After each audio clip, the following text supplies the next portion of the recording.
Okay, good evening. Welcome to Veterans Live Show. This is Ronnie Embers. I served in 1967 and 68 in Vietnam with B Company of the 1st of the 502nd Infantry, 101st Airborne Division. I want to welcome home all you guys first. Tonight we have a very special guest, Master Sergeant Gene Longwell. He served in the 1980s and did a lot of different things, so it'll be a very interesting show. Let's go to the headlines. Okay, we have 3 new conditions that have been added to the Vietnam War veteran medical problems: bladder cancer, thyroidism, and Parkinson-like symptoms. So if you have those guys, get to the VA and get what you deserve. Okay, there's a new Vietnam War memorial going up in Lewiston, Maine. It's at Lewiston Veterans Park. Charles Paul is the leader of the effort, and hopes the monument will be placed by Veterans Day in 2021, which is just 10 months away. Okay, try to donate or visit after it's up. I appreciate that. Okay, let's go to the Vietnam War timeline.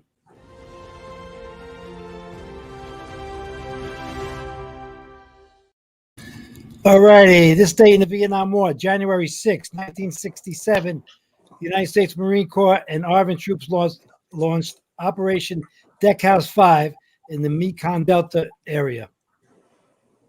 The 10-day sweep, the operation was a combined Marine and Vietnamese Marine amphibious operation. The #1 song on January 6, 1967, anybody got it? By the Monkees? Come on, let's hear it. I'm a believer. I know you don't want me to sing, but there it is. January 6, 1970, under the cover of monsoon rains, the Viet Cong 409th Battalion attacked the 1st Battalion, 7th Marines at Firebase Ross with mortars and sappers penetrating the wire. The attack was repulsed by 4 a.m. with 13 Marines and 38 VC killed. The #1 song in 6 in 1970 was "Perfect for Monsoon Season in Vietnam." Raindrops Keep Falling on My Head by B.J. Thomas. Okay.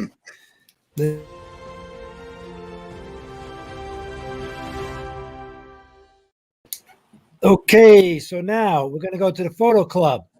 Here's a picture of my good old friend George Gibson, who I knew from the 3rd grade. We went to parochial school at St. Denis in Yonkers together. Then we went to Yonkers High School together. We ran track and played football together. And he and our other good friend, Jim Rooney, joined the Air Force on July 6, 1966. And I joined the Army on the same day, July 6, 1966.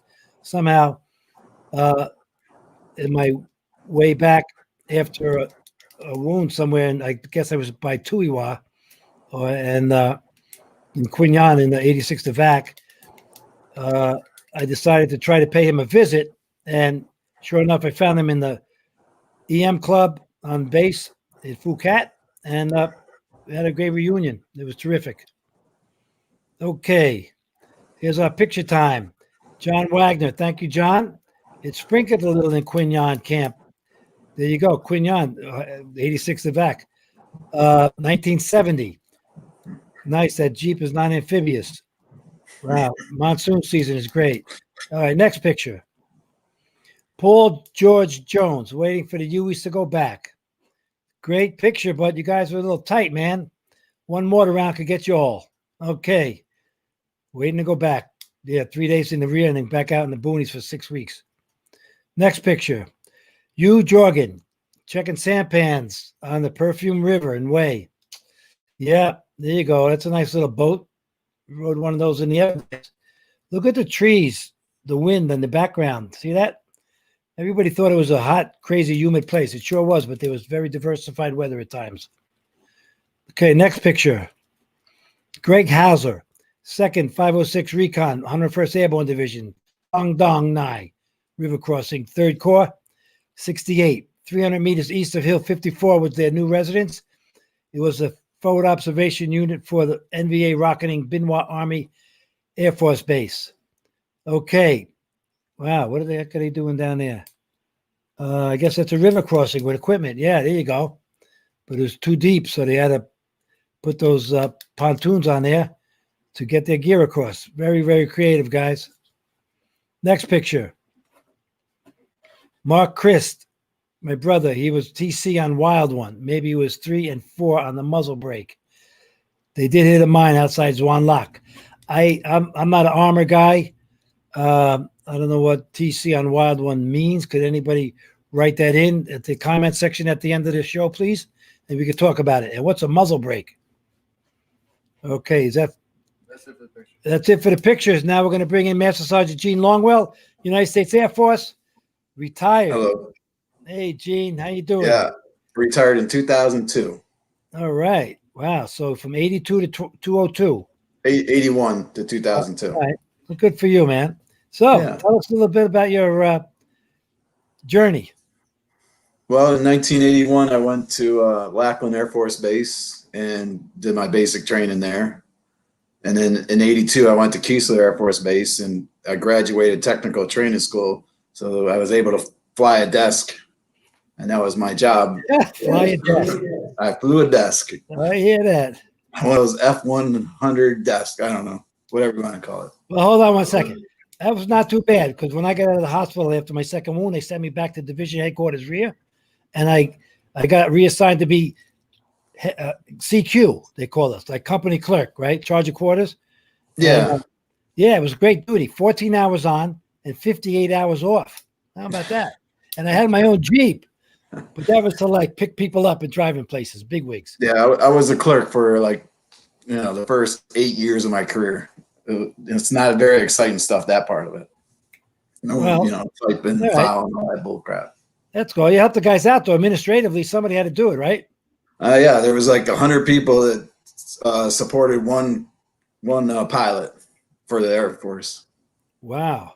Something like that. I don't know what the exact ratio was, but it was something crazy. We only had between like 5 to 10 in the field. Yeah. Well, that's a great supply chain, though. Wow. Yeah, I mean, you got bombers and fighters. So where did you get stationed after you left basic? Well, I went to Fairchild Air Force Base in Washington, and we had B-52s there. Okay. Nice. And, I don't know if everybody knows. There's a pretty infamous video. I was there from 82 to 83, but in 94, the base commander was flying the B-52 with a crew, and they were practicing for an air show. And you can go on YouTube and look it up if you want. And he did an unsafe maneuver where he tilted his wing toward the ground. So one wing was facing the ground and one wing was straight up in the air. And he actually hit the ground, and he caused all the people to die. And, yeah, it was pretty sad. The Army guys wouldn't do that. It was, yeah. That's right. That's crazy. It is crazy. But I wanted to talk about my favorite plane, the A-10 Warthog. There you go, man. Which was really called the Fairchild Republic A-10 Thunderbolt II, but was better known as the Warthog. And I swear, if you guys in the Vietnam War had this plane, you would have cleaned the Viet Cong's butt or whatever in like 2 minutes, because that plane would just tear up everything in sight. Yeah. And I guess you guys had the A-10 Sky Raider. Yeah, that was kind of a prop plane. Looked like a P-51 Mustang kind of thing from Korea and World War II. Yeah, but the A-10 replaced the A-1, but you guys got that plane way too late. I guess they started production in like 72, and I was reading a little bit about it, and it didn't go online until like 76, unfortunately for you guys. Yeah, but we did have some good planes. We had some Phantoms. We had the F-101. Yeah. F-4 was a pretty good fighter bomber. Yeah, it was. And we still had that when I first came in the military. I remember that one. But I think they were phasing that out in the 80s, I believe. Really? On that. You think you have such great new equipment, right? And then all of a sudden, 10 years later, whatever, it's going out of business. Yeah. What was the overall best kind of versatility kind of aircraft you would pick? Which was the best one? Yeah, versatility. For me, Right? it Fighter was, bomber, the whole deal. Speed. for me, it was the A-10 Warhog. Okay. It But just, they were slow, no? but they were pretty maneuverable, and Okay. they provided ground air support for the Army guys and the Marines, and then coast air support. Right. If an Army got in a jam, they could have, if they had the plane in the Vietnam War, they could have rescued them. What was it? They have a 20 millimeter cannon on there? Yeah, it would tear up a tank. They were called tank killers. Right. There you go. Right. Yeah. Okay. And where'd you go? Where were you stationed outside the country? Well, after I left Fairchild, I went to Greenham Common, England, from '83 to '86, and we encountered the Peace Ladies, who weren't really. They lived outside the base in tents year round, and there's some documentaries about the Peace Ladies in Greenham Common that you could go online for that too, and it discusses the whole history of the Peace Ladies in Greenham Common, because we had the ground launched cruise missiles. There were cruise missiles on the back of trucks, Right. kind of like a shell game. And during the Cold War, like that, we didn't want the Russians to be able to find our nukes that we had in England, which were very controversial to having them there in the first place. And that's why the Peace Ladies were protesting the whole thing.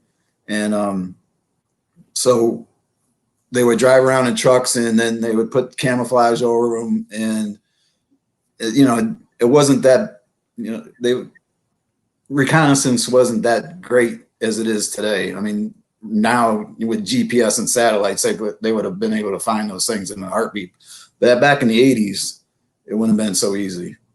So the B-52s were stationed the only one place in England, or a few places? That's a good question. You might not know. I mean, I just wondered, I think Lakenheath had the I don't know if B-52s were at Lakenheath or not. Elconbury had A-10s. The Warhogs were there at Elconbury, I believe. Or was it Bentwaters? Oh, you're going back 30 years on me. It's okay. What other kind of bombers did we have when you were there besides the B-52? What other kind of bombers? That was mostly B-52s, but we did have some fighter bombers too. Okay, yeah, right. Okay, I got you. Yeah, okay. And then when we bombed Libya. Yeah, tell me about Gaddafi. Yeah. Yeah, back in '86 we bombed Libya, and all the planes came out of England, and going toward Libya, the French, of course. I remember this. Go ahead. The cowards they are. They wouldn't let us go through their airspace, so we had to go all France. And those planes, we lost a couple of planes, and I believe it's because they didn't have enough fuel, and they crashed. But one of the reasons is because they had to go all the way around French airspace. Yeah, down over Spain and Portugal, the Iberian Peninsula. That's so after that bombing, the Libyans or Lebanese or whatever, they said, we're gonna cause retribution to all the airmen and people that were stationed over in England because the planes came from there. So I put my desk away, and I became a full-time security augmentee. I had 440 rounds of ammo and an M16 rifle. And where'd they put me? But in the world's largest bomb dump. I'm smack dab in a bomb dump, and there's rabbits hopping all around me, and it's kind of crazy there. And I don't know what I'm going to do with a rifle if I even see anybody. I don't know if I'm going to shoot in a bomb dump, because I feel like everything's going to explode if I fire. And they're going to shoot back at you too. And they're going to shoot back. Well, I guess if I guess they don't care because they threaten retribution any way Right. possible. So, but that was crazy. But then our dorms were off base, off Greenham Common, so it's kind of crazy. We're sleeping at night, and we're worried about people with truck bombs or car bombs or something just crashing right into our barracks because there was just a straight shot. There was no concrete pillars or anything to block them from just doing that. And so I was worried about that. They only gave us a walkie-talkie so we could radio. Okay, here comes the car bomber, and then boom, that's about it. Talking about a bomber, what happened in Germany? But Germany, there's the disco bombing. Right. A bunch of airmen lost their lives at the disco bombing there, and they were blowing up places in France. And so there were certain times that, like, when you're in the military, you want to see different places, but they said we couldn't go here, we couldn't go there, and it was because they were bombing places and like car bombs or whatever. And yeah, they drove one into that restaurant bar, right? Yeah, there was restaurant bombs. Yeah. But in Germany, it was a big disco that a lot of people lost their lives there. That's it. Yeah, that's right. Yeah, that's it. Yeah. Okay, what did you do? That you spend how long did you stay overseas? Well, I spent 3 years there, and then I went to Military Airlift Command in Scott Air Force Base in Illinois. And while I was there, I went TDY, temporary duty, over to South Korea for a month. Really? But I was going there. They didn't have a slot for me, so I said, "This is Sergeant Longwell reporting," and they go, "Who are you and why are you here?" And so I told them, and they said, "Well, we don't have anything for you to do." I said, "All right, that's fine with me." So for 30 days, I just partied. There you go. I shopped during the day and worked out, and then at night I drank a lot. All right, here's the big question.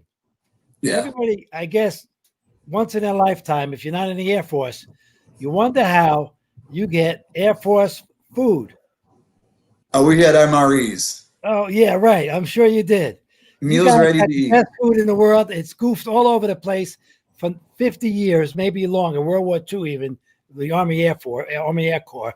And yet now on Facebook, all you see is like steaks and then pizza and then sea rations that we have. Yeah, you had sea rations. We had the dining hall. I know. It's like, I mean, we did have to go through a line. Right. You had to wait, you mean, right? Yeah, right. Oh, my God. Did you have silverware or plasticware? It was silverware. Cloth napkins or paper napkins? Probably cloth. Oh, my God. That's one of the biggest jokes ever with Air Force food. Good for you, man. Yeah, so, we had a plush. It was probably because all the Army guys were complaining about the food that Air Force guys. Everybody, the Navy complained. The Navy the Navy didn't have good food like you did, and neither we had the best. Obviously. We had the best lodging too. Yeah. Well, okay. How? What do you mean? Oh, I mean, they were like nice hotels, like 4-star hotels. Hotels. You slept in hotels. Yeah, well, it was called lodging, but they're base hotels, and it was like 4-star. Oh, everywhere you went. Yeah. Except when I went to Korea, I had to sleep on a cot. Oh my God. That's terrible. Sleep on a cot.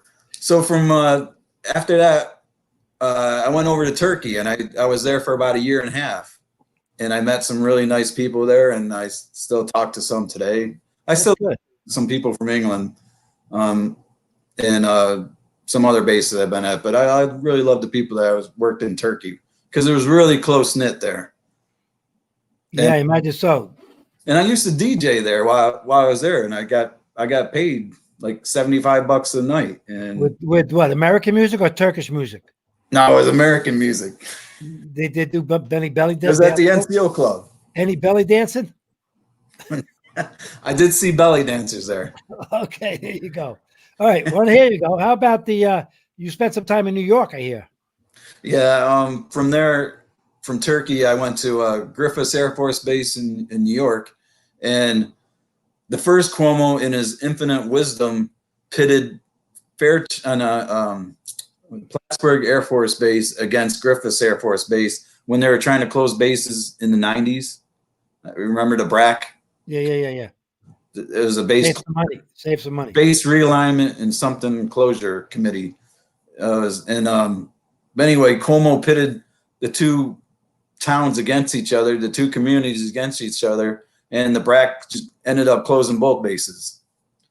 So that kind of stinks for the communities because it kind of broke. Oh yeah, lose a lot of income and yeah, the income. That's not bad. The livelihood of the place. And you know how when you leave the military, a lot of people stay around that base to retire from. Well, it kind of breaks the community when those things occur. Okay, let's talk about after what was that? What, Griffiths? Oh, at Griffiths, I went to RIT in Rochester, New York at college.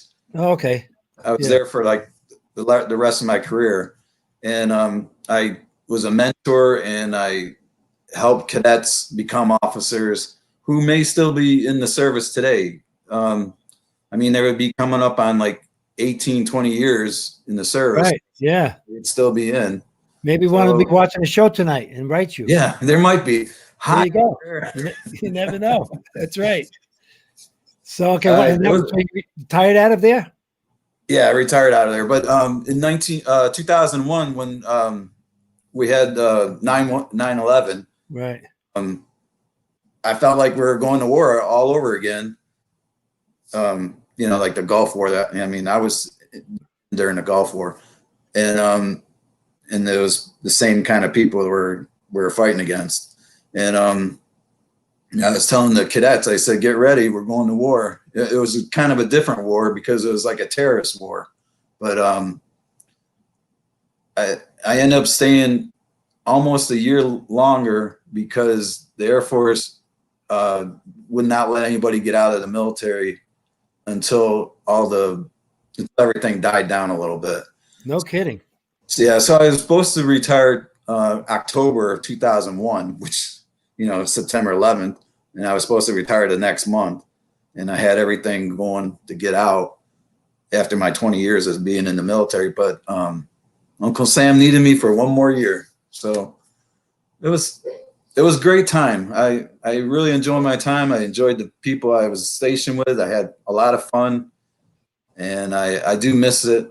And I try to keep up with the people that I know through Facebook. Oh, yeah. You going to any reunions? You go to any reunions? Facebook was a great thing. What's that? You go to any reunions? It's kind of hard to hear you. I don't know. Any reunions? Oh, any reunions? I've asked different people to if they want to get together, but like one guy was living in Hawaii. Who doesn't want to go to Hawaii? Let's go to a reunion at his house. There you go. Yeah. Nice. But there is Facebook pages for different places that I've been, and I'm a member of those places. Right, because you can always look that up in the back of American Legion or the VFW magazines. They have reunions listed by different units and different branches of the service. Yeah, that's true. So I'll mail you my used copies. Okay, great. Thanks. Does everybody know that we used to be neighbors? No, we shouldn't tell them that. No? Yeah, but how long? 15 years? Well, we're 10 years, and then we still know each other. That's right. That's right. I'll come over your house on Saturday to watch the Bills win. Let's go Buffalo. That's right. There you go. So what was the best kind of moments you had in the Air Force? The best moments, actually, like when I became a security augmentee cop, or policeman or security, it was actually when you're in it, it sounds like it sucks, and you know everything about it is bad, but it really is what like it brings everybody together, and you remember the people and how much you pull together to get things done. It's kind of weird like that, but that's kind of things I miss. But Yeah. I did miss this. I did miss being a DJ. I love that. That was a lot of fun. Let's see. Going on special duty assignments, that was great. I went to Sweden, had fun there. Germany was a blast. I went to the German whatchamacallit. When I was stationed in Turkey, I went to the German embassy and for Oktoberfest, and that was kidding. a beer blast. How'd you wind up going? How'd you get an invitation to that? They just had things, just notices on the base say, hey, if you want to come to the German embassy and celebrate, come on down. Not only did you get good food, the best food in the services, you got invited to the embassy for Oktoberfest. Exactly. Yes. Oh, and when I was over in Korea, they treated. Well, I did have blonde hair. Now it's more gray, but I was like treated like a rock star over in Korea. It was they didn't see where I was at. You know, they didn't see Americans that often in the area that I was at because I was in Kimhae, South Korea. Wow, you've been around, man. You got a lot of countries on there, like almost 10 countries, right? Yeah, I've been to quite a few. Yeah, that's crazy. Good for you. I mean, they say join the Navy and see the world. You joined the Air Force. You saw the world. Yeah. You got beer and you got the best food. That's right. First 10 years I was all over the place, but the last 10 I was mostly in New York. That's great, though. And I want to be closer to home. And were you close to home in New York, though? Yeah, I was. I was born in Geneva, New York, in the Finger Lakes area. Right. So Griffiths Air Force Base is in Rome, Utica, and then the last 6 years or so, I was in Rochester, New York. So it's like right in between where I grew up. That's great. Really, it's like hey, we need everybody we need, right? Everybody's got to help out in everything they do, from a truck driver to the bomber to the pilot to the admiral on a ship to a grunt in the bush. You know what I mean? Yeah. Yeah. Oh, later on in my career, I wasn't just a pencil pusher. I did personnel administration, finance, supply, budgets. So no kidding. Wow. Check you out. I turned that into a career outside being a purchasing manager. That's what I do today. Did they send you to school?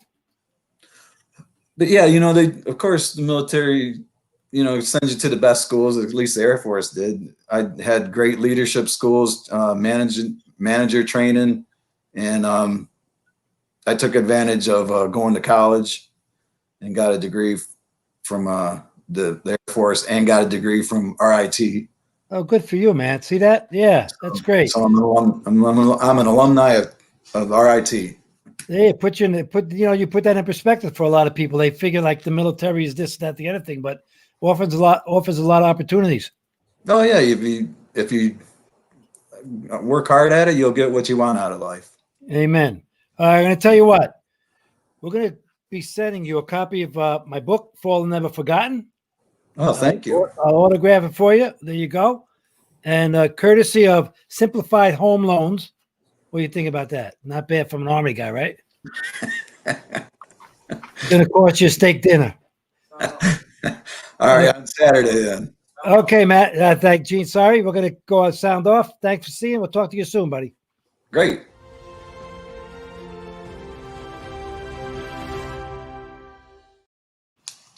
Okay, you're back. Cheers. All right, here we go. Marie Kennemer. She loves the Monkees. I'm a believer, and BJ Thomas keeps falling on my head. The raindrops keep falling on my head. He lives somewhere around Dallas, Texas. Who, BJ Thomas did? Nice. And you from Texas, I guess, Marie, right? All right. Next one. Okay, Kilo 19. Much love for the A10. Worked with them quite a few times. The best plane there is. That's good. Little brotherhood. Next comment. Named after the legendary P-47. No kidding. There you go. I didn't know that. Nice. Only one thing that can replace an A10 is an A10. I love that math. Very good. A10 plus A10 equals? Gene, do you ever do refueling missions? Oh yeah, yes I have. When I took the cadets from Rochester, we took them to Syracuse, and then we took up some KC-135s. No, I'm sorry. We went to Buffalo to a refueling station out there, the Air Force Base out there, and then we went towards Syracuse and we refueled some Air National Guard F-16s from Syracuse over the Adirondack Mountains, and that was pretty cool.